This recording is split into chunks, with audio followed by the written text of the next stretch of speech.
Presiden sudah melantik 3 wakil menteri, ada keuangan, investasi, pertanian.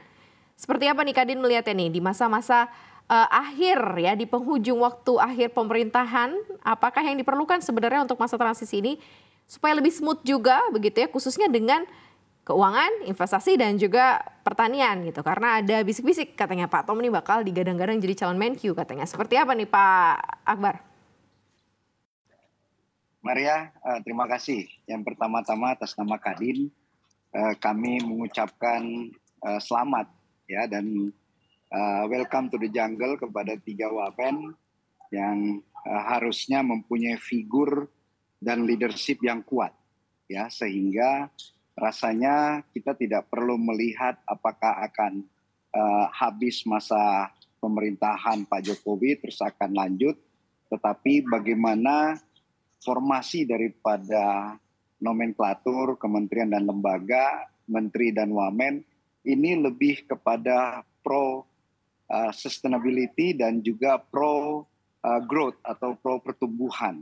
Jadi kalau kami tidak melihat kacamata itu akan berakhir atau tidak, karena negara ini harus jalan sepanjang masa, Maria. Ya, jadi kita tidak usah mengambil dikotomi itu, tetapi saya melihat ada nilai tambah yang tentunya dengan program-program kerja ketiga wamen ini akan memberikan suatu terobosan-terobosan yang juga mengarah kepada pro-bisnis, Maria.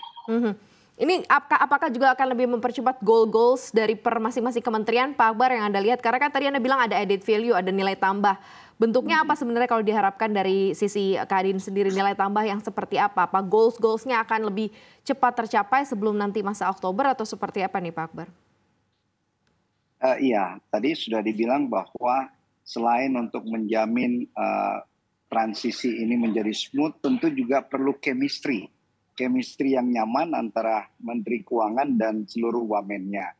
Kalau kami lihat bagaimana figur Pak Tommy, ini adalah figur yang kita tahu kecerdasannya tidak usah diragukan, bibit bebet bobot ya, dan juga wamen pertanian dan juga wamen BKPM, tentu program kerjanya sudah diukur dan juga akan terus terbuka untuk dievaluasi, Maria.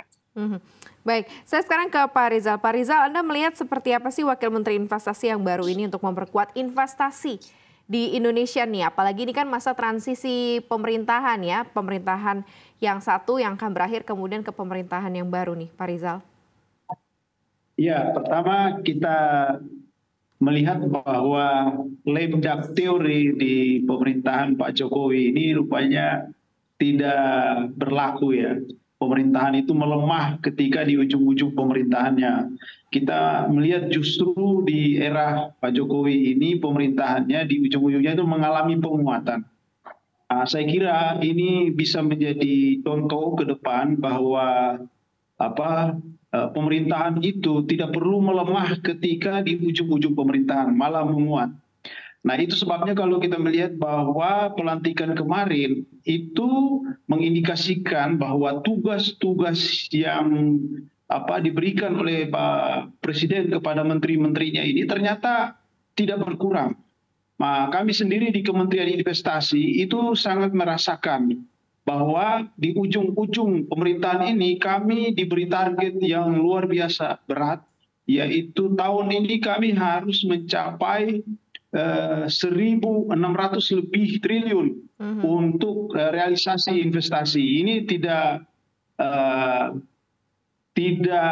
ringan bagi kami karena ini sangat berat di tengah-tengah situasi situasi global yang sangat volatile, yang banyak sekali tantangan, dan di dalam negeri sendiri kita melihat bahwa anggaran yang dialokasikan untuk Kementerian Investasi itu tahun depan ini dipotong 50%. Nah ini yang berat sekali. Ini kalau tidak kami memiliki menteri yang kreatif, yang inovatif di dalam menjalankan perintah dari Bapak Presiden, maka ini ancaman yang berat bagi kami.